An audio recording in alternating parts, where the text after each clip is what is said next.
واقعہ حرہ کی تھوڑی تفصیل بتا دیں. تھوڑا تو خلاصہ ہوگا، تفصیل تو پھر تفصیل ہی ہوگی.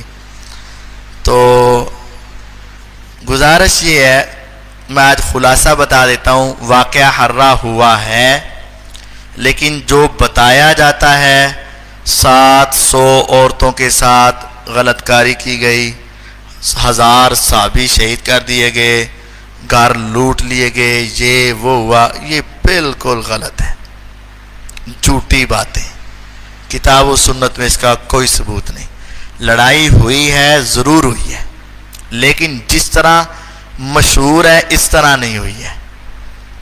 اور ہوئی کیوں ہے؟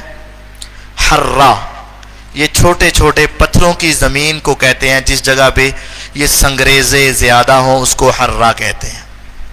مدینہ سے باہر ایک میدان ہے جہاں بڑے پتھر ہوتے ہیں، اس کو حرہ کہتے ہیں.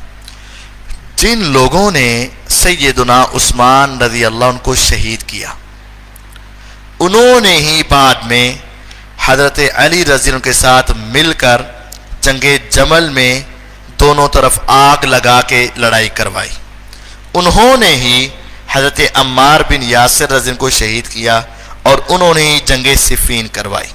انہوں نے ہی حضرت علی المرتضی رضی اللہ عنہ کو شہید کیا، اور انہی کی پارٹی کے کچھ بندوں نے حضرت حسین رضی اللہ عنہ کو شہید کیا، اور انہوں نے ہی حضرت حسن رضی اللہ عنہ کو شہید کیا.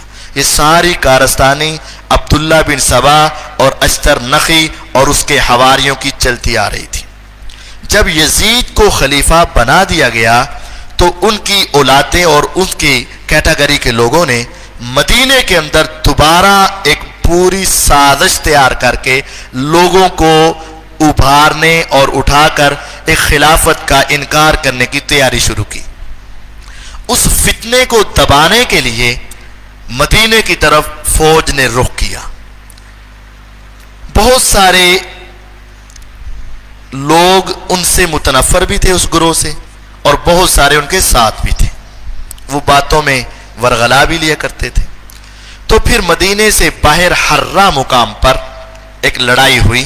لڑائی صحابہ سے نہیں ہوئی، لڑائی ان ظالموں سے ہوئی ہے، اور سخت ترین لڑائی ہوئی. لیکن یہ کہنا کہ 1000 صحابہ قتل ہو گئے، جھوٹ ہے. 700 عورتوں کے ساتھ زیادتی کی گئی، نعوذ باللہ، غلط ہے. آج دنیا میں ہمارا ایمان گیا گزرا ہے یار. بے حیائی کتنی عام ہے، ہر تیسرا بندہ موقع تلاش کر رہا ہے بے حیائی کا، ہر چوتھا بندہ اس کی تلاش میں ہے. لیکن اس کے باوجود جب اس کے گھر کی طرف کوئی نظر اٹھاتا ہے یا ہاتھ اٹھاتا ہے تو اس کی غیرت جاگ اٹھتی ہے کہ نہیں اٹھتی؟ اگر مدینے میں 700 عورتوں کے ساتھ غلط کام کیا گیا ہوتا تو کوئی صحابی نہیں اٹھا یار، کسی کی غیرت نہیں جاگی، کوئی تابعی نہیں اٹھا یار، کسی نے یزید کا سامنا نہیں کیا. حسین رضی اللہ عنہ کے بارے میں یہ کہتے ہو کہ بعد میں وہ اسلام بچانے کے لیے نکل آئے، اس وقت کیوں نہیں اٹھے؟ وہ اتنا بڑا سانحہ ہو گیا، کوئی بھی نہیں اٹھا یزید کے خلاف. ہوا ہی نہیں یار. یہ صرف یار لوگوں کی جھوٹی کہانیاں ہیں جو ہمارے مولویوں کے منہ کے اوپر بھی آ جاتی ہیں، اور ہمارے بھی کہہ دیتے آہو انجن جو ہے. کچھ نہیں ہوا.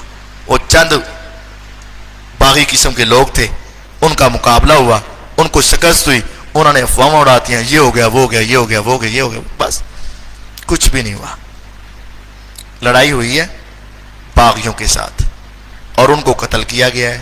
صحابہ کے ساتھ نہ لڑائی تھی نہ ان کو قتل کیا گیا، کچھ بھی نہیں ہوا.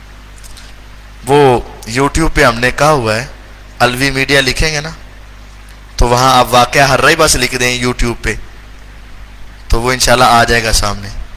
تو وہ ہم نے کچھ وہاں ڈیٹیل بتائی ہوئی ہے محبت کے ساتھ. اور کوئی بات باقی یہ اگلے درس حضرت امیر معاویہ رضی کے حوالے سے آ رہے ہیں نا، تو اس کے اوپر بھی سوال ہو سکتا ہے، پھر وہاں پر کر لیں گے. بس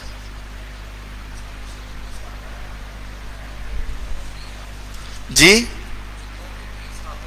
ہاں، جنوں میں بھی صحابہ ہیں، جنہوں نے ایمان کی حالت میں نبی علیہ السلام کو دیکھا، جنہوں نے اور ایمان کی حالت میں فوت ہوئے، وہ صحابہ ہیں.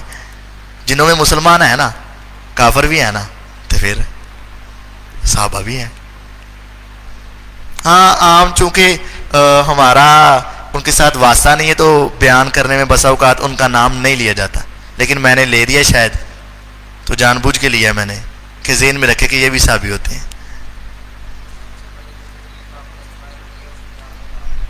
میں نے لیا تھا، جان بوجھ کے لیا تھا.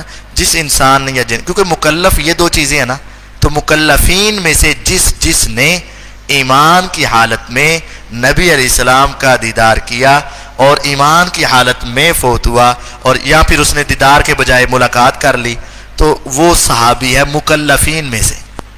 پرندے دیکھتے ہیں لیکن اس کو ہم نہیں، فرشتوں نے دیکھا ہے لیکن ان کو ہم نہیں کہہ رہے، کیونکہ وہ مکلف نہیں ہے. مکلف جنہوں نے قیامت کو جواب دینا اور جنت، وما خلقت الجن والانس الا لیعبدون، سزا جزا جن کے ساتھ ہے نا، ان میں صحابی بھی ہیں اور ان میں مسلمان کافر بھی ہیں. اور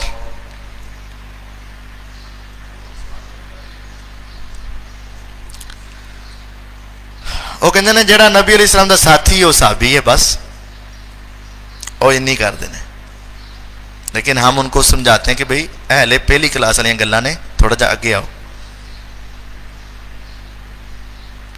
کیونکہ جب خود پڑھنا ہے نا تو پھر وہ نہیں پتہ چلتا نا، بچوں کو بھول جاتے ہیں بسا اوقات. ویسے وہ پڑھے لکھے ہیں، ہم ان کو جاہل نہیں کہتے، کیونکہ ایک ہوتا ہے نا واقف، وہ تو اللہ کے ہاں معذور ہو سکتا ہے. جو پڑھا لکھا ہوتا ہے اور پھر یہ کام کرتا ہے نا، وہ بڑا مجرم ہوتا ہے. اور ہم ان کو یہ نہیں کہتے کہ وہ پڑھے لکھے نہیں ہیں، ہم تو یہ کہتے ہیں کہ وہ سمجھدار اور پڑھے لکھے ہیں، جاہل نہیں بلکہ واقف ہیں، تاکہ وہ صحیح طرح اللہ کو جواب دے نا ذرا، اور ان کی صحیح ٹھکائی. سبحانک اللہم و بحمدک اشہد ان لا الہ الا انت